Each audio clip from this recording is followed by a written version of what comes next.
You know that feeling? You walk out of a car dealership, keys in hand, thinking you got a great deal, but there's that nagging voice wondering if you left a bunch of money on the table. Well, you're not wrong to wonder. There's a hidden game being played on that sales floor, and today we're going to learn the rules so you can finally win. So let me introduce you to Derek and Travis. They're neighbors. In the same week, they both went to the same dealership and bought the exact same car. But look at these numbers.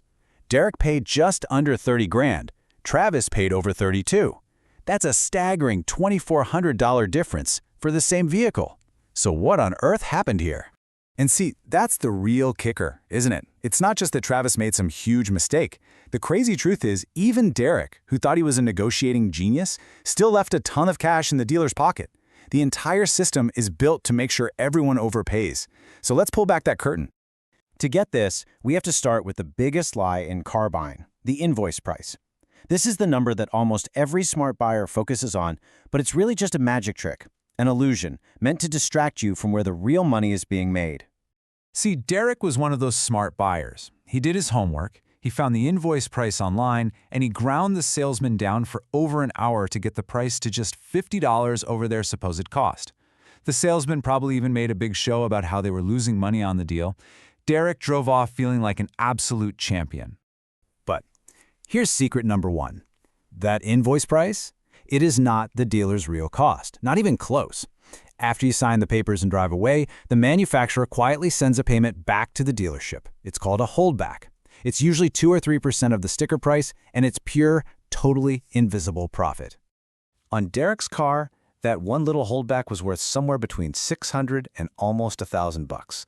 So while Derek was celebrating his $50 victory, the dealer had already made 12 to 19 times that amount on just this one hidden payment. And believe me, that's just the tip of the iceberg.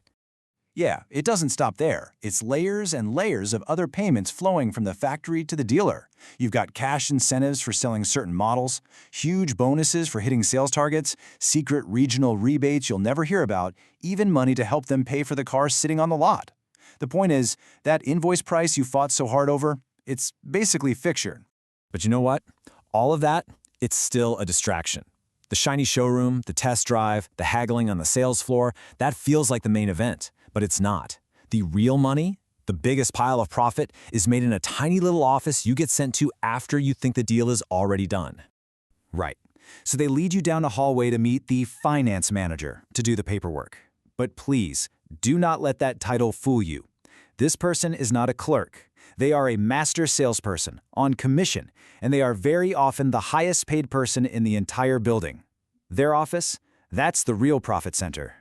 And this is where it gets really wild. When you look at the actual data from dealerships, after all the costs are factored in, they make about $850 in net profit from selling you the car itself. But look at the finance office. On that same customer, they pull in an extra $2,800 in pure profit. That's more than triple the profit, all made after you agreed on the price of the car. So where does all this cash come from? Well, it's a whole mix of things. About a quarter of it is from marking up the interest rate on your loan. A massive 30% chunk is from selling you those high-margin extended warranties. Another quarter comes from crazy high doc fees or paperwork fees. Then you add in gap insurance and a few other little things and boom, big profits. Okay, this brings us back to our friend Travis. Remember him? He walked in thinking he had the ultimate superpower, cash. But in a car dealership, that's like bringing a knife to a gunfight. In fact, it's a weapon that completely backfires. Let's break down exactly why he paid so much more. Travis struts in, announces his plan right away. He thinks this gives him all the leverage. I'm paying cash. Give me your best price. In his mind, it means a simple, clean deal. In reality, those 5 words just cost him thousands of dollars before he even picked out a color. Because here's the thing. What you say and what the dealer hears are two totally different things. Travis thought he was saying, let's make this easy. But the dealer heard, hi, I'm here to personally remove that $2,800 in profit you were planning to make for me in the finance office. And when that profit vanishes, guess what? They have to make it up somewhere else. And that means they're going to be way, way tougher on the price of the actual car. This is the big mental shift you have to make. At a modern car dealership, the financing is the product. The car itself is almost just the wrapper, the delivery system for the really profitable stuff, the loan, the warranties, the fees. So when you say you're paying cash, you're telling them you refuse to buy their most profitable product. Okay, so if cash is a huge mistake and financing is a profit trap, what in the world are you supposed to do? Well, there is a way. There is a master strategy to beat this machine. It's actually simpler than it sounds, but it does require some nerves of steel, and you have to focus on the numbers, not the shiny car. All right, here it is, the 6-step playbook. Step 1.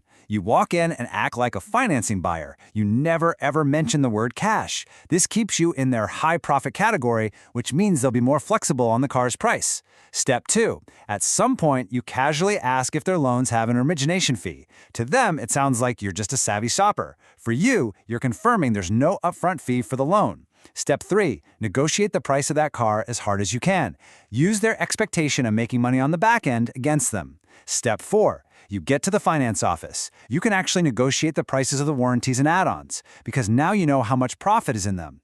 Step 5, and this is absolutely the most important step, you read every single line of that contract and you make 100% sure there is no prepayment penalty.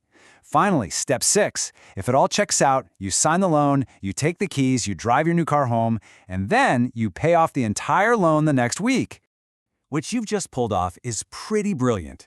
You got the lower purchase price that they save for their best finance customers, but you completely dodged all the interest and the crazy markups that they were banking on. You win. You win because you finally understand that the sales floor is just theater, and the real game is all about the math happening in those hidden layers.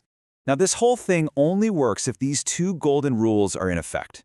Rule number 1, no loan origination fee. That's a fee just for taking out the loan in the first place. Rule number 2, absolutely no prepayment penalty.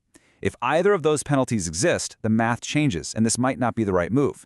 You always have to read the fine print. So here's the bottom line.